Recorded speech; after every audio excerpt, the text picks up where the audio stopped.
Hey everyone, welcome back to my channel. If you're new here, I'm Jerry, and this is where we explore the hidden science behind everyday life.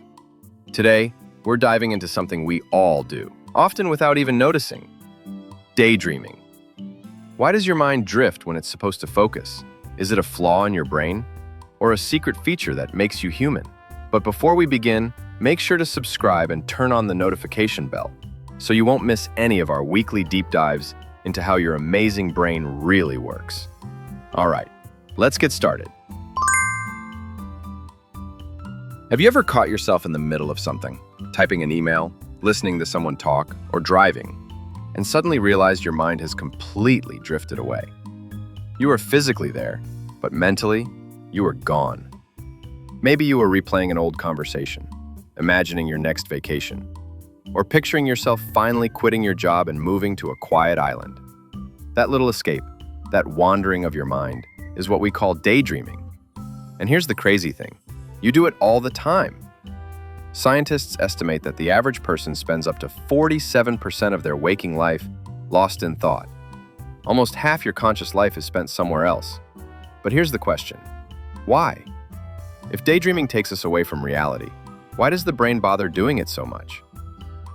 Is it a mistake of evolution, a glitch in our attention system? Or could it be one of the most powerful hidden tools our brains have ever developed? Today, we're going deep inside your head to explore a world that looks lazy on the surface, but is actually one of the busiest places in your brain. We'll uncover what happens when you daydream too much, how your mind secretly uses it to build creativity and emotional balance, and why, for some people, that same process can turn destructive. To understand why we daydream, let's start with a strange truth. Your brain hates being idle. Even when you think you're doing nothing, your neurons are firing like fireworks. When you close your eyes and rest, brain activity doesn't go down. It actually increases in certain regions. It starts talking to itself, replaying memories, predicting the future, and mixing old experiences into new possibilities. It's like your brain can't help but keep thinking, even when you tell it to chill. This puzzled scientists for decades. They once thought the brain became quiet when it wasn't focused on a task. But in the early 2000s, fMRI scans revealed something stunning. When people stopped paying attention to the outside world, a completely different network of regions lit up, a system that only activates when your mind drifts inward. They called it the default mode network, or DMN. Let's open the hood and see what's really happening when your thoughts drift away. When you daydream, two powerful brain systems take turns steering the wheel. The default mode network, your imagination engine, and the executive control network, your focus and logic center. The DMN creates stories, connects memories, and imagines the future. The ECN keeps you grounded, reminding you of your goals and deadlines. Normally, they dance together in balance, but when you daydream too much, that dance turns into a tug of war. In a healthy brain, these networks switch rhythmically, like breathing. This rhythm keeps your attention flexible. You zoom in when needed and zoom out when new ideas form. But in people who over-daydream, that rhythm breaks down. Their DMN stays on, even when they need focus. Result? Slower reactions, more distraction, and that strange mental fog you can't shake off. Now, deep inside your temporal lobe lies the hippocampus, the brain's memory librarian. When you daydream, it fires tiny electrical bursts called sharp-wave ripples. Those ripples are the same ones your brain uses during sleep to replay experiences.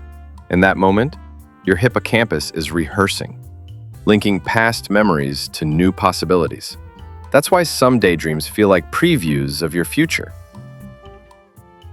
You're not zoning out, you're training for life. Another star in this mental network is the medial prefrontal cortex, the brain's mirror of the self. It activates when you reflect on who you are, what you want, and how others see you. During deep daydreaming, This region lights up like a city at night, your mind reviewing your own story line by line. That's why quiet moments, in the shower, on a bus, during a walk, often bring sudden clarity. Your DMN has been editing your autobiography. But not every daydream is helpful. When pain or fear takes over, the same network can spiral. Your DMN starts replaying worries, failures, and regrets over and over again. It's like your brain's stuck in repeat mode. Psychologists call this rumination, and it's closely linked to anxiety and depression. Too much inward focus turns reflection into self-torment. So what separates helpful daydreaming from harmful rumination? It's not what you think, it's how you think. Positive, constructive daydreamers let their thoughts drift like clouds, light, curious, and flexible. Maladaptive daydreamers cling to one painful loop until it hurts. Brain scans reveal the difference. The healthy ones show smooth cooperation between DMN and ECN. The others show chaos. DMN overactive, ECN offline. From an evolutionary view, this wandering mind may have been humanity's secret weapon. Animals react only to the present. Humans imagine the future. That imagination, the ability to simulate what if, comes from the same network that makes you zone out during boring meetings. Without daydreaming, there would be no stories, no inventions, no empathy. Every time you picture someone else's thoughts, your DMN lights up. It's the birthplace of both imagination and compassion. But of course, balance is everything. When the DMN runs wild, it traps you in fantasy. When the ECN dominates, life feels mechanical. The art of thinking lies in the dance between them, wandering and returning, imagining and acting. So when you catch yourself drifting during a meeting or a commute, don't scold yourself. It's biology. Your brain is stretching, connecting, and recombining ideas. The key is to learn to steer that wander instead of being dragged by it.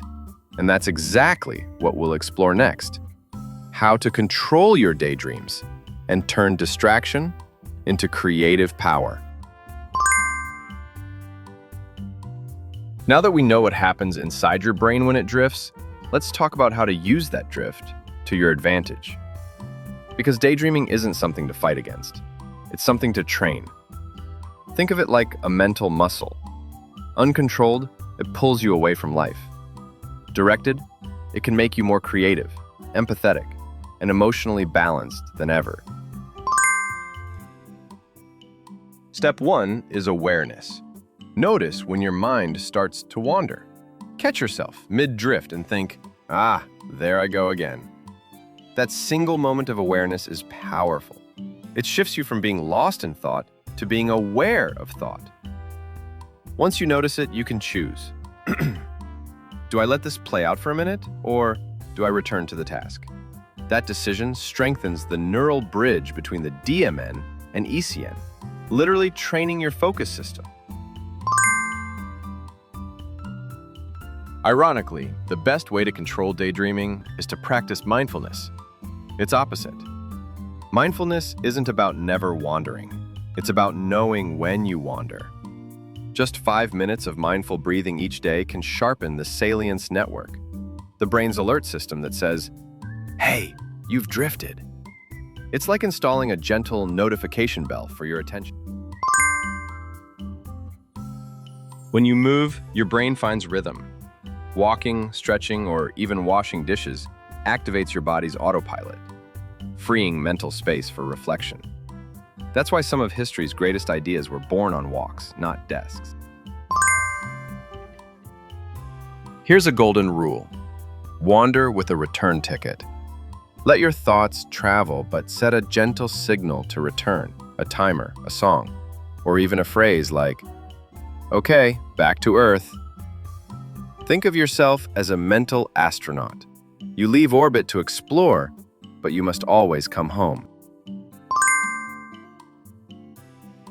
Sometimes, daydreaming stops being a tool and turns into escape. If you spend hours daily in fantasy or prefer imagination over reality, you may be slipping into maladaptive daydreaming. It's not a mental illness, but it can disrupt real life. Ground yourself with your senses. Touch something cool. Describe 5 things you see. Take a deep breath and return. Don't fight your wandering mind. Harvest it. Each time you drift, note what you are thinking. That random idea might be gold. Studies show that creative insights often appear minutes after daydreaming. Your brain connects distant dots while you're away.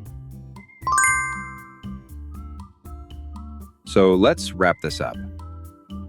Daydreaming isn't a flaw, it's a feature. It's what lets us imagine, plan, and empathize. The secret is to wander wisely. Let your mind explore, but always come home. Because the power of daydreaming isn't in escaping life, it's in reimagining it.